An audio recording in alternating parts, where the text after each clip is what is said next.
Hi everyone, welcome back to my YouTube channel Rekha Prakash ಮನೆ ಊಟ. ಇವತ್ತಿನ ಈ ವಿಡಿಯೋದಲ್ಲಿ ಆರೋಗ್ಯಕರವಾದಂಥ ಒಂದು ಚಪಾತಿ ಮಾಡೋದು ಹೇಗೆ ಅಂತ ತೋರಿಸ್ಕೊಡ್ತೀನಿ.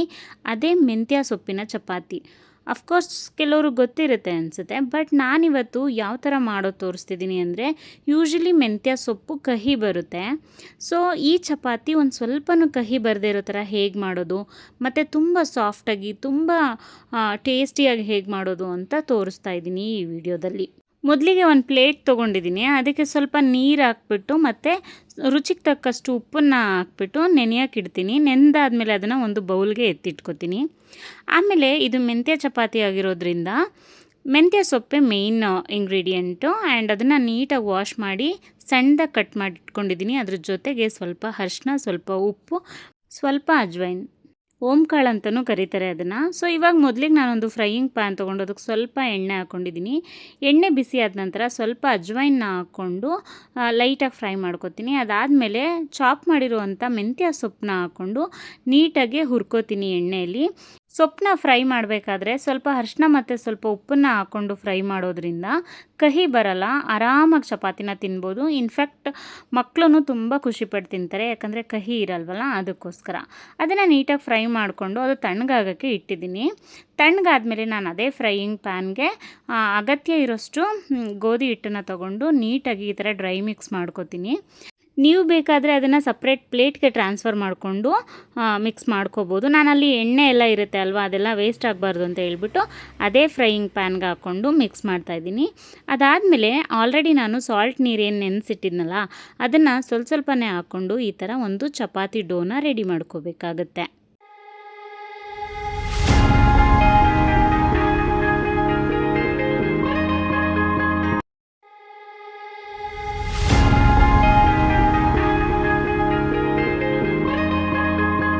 ಈ ಥರ ಒಂದು ಡೋ ರೆಡಿ ಮಾಡ್ಕೋಬೇಕಾಗುತ್ತೆ. ಇವಾಗ ಇದನ್ನು ಒಂದು ಪ್ಲೇಟ್ ಮುಚ್ಚಿಟ್ಬಿಟ್ಟು ಒಂದು 5ರಿಂದ 10 ನಿಮಿಷ ಸ್ವಲ್ಪ ಸಾಫ್ಟ್ ಆಗೋಕ್ಕೆ ಬಿಡಬೇಕು.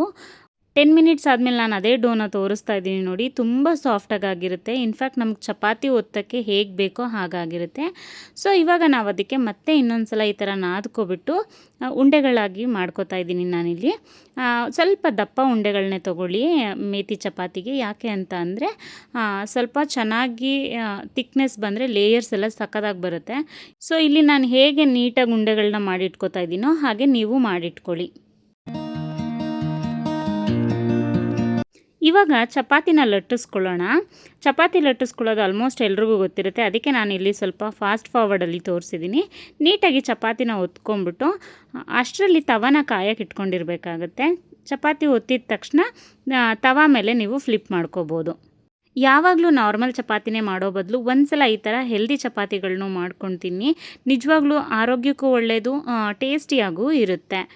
ಮೆಂತ್ಯ ಸೊಪ್ಪಿನ ಚಪಾತಿ ನಿಜವಾಗ್ಲೂ ಆರೋಗ್ಯಕ್ಕೆ ತುಂಬ ಒಳ್ಳೆಯದು. ಎಸ್ಪೆಷಲಿ ಶುಗರ್ ಇರೋರಿಗೆ ಬ್ಲಡ್ ಶುಗರ್ ಲೆವೆಲ್ನ ಕಮ್ಮಿ ಮಾಡುತ್ತೆ, ಹಾಗೆ ಹಾರ್ಟ್ ಹೆಲ್ತ್ಗಂತೂ ತುಂಬ ಒಳ್ಳೆಯದು. ನೀವು ಇದನ್ನು ಮಕ್ಕಳ ಲಂಚ್ ಬಾಕ್ಸ್ಗೆ ನಾರ್ಮಲ್ ಚಪಾತಿ ಹಾಕೋದಕ್ಕಿಂತ ಈ ಥರ ಮೆಂತ್ಯ ಸೊಪ್ಪಿನ ಚಪಾತಿನ ಹಾಕಿ. ಬಟ್ ಮಕ್ಕಳಿಗೆ ಅಂತಲೇ ನೀವು ಮಾಡೋದಾದರೆ ಎಣ್ಣೆ ಬದಲು ತುಪ್ಪನ ಯೂಸ್ ಮಾಡಿ.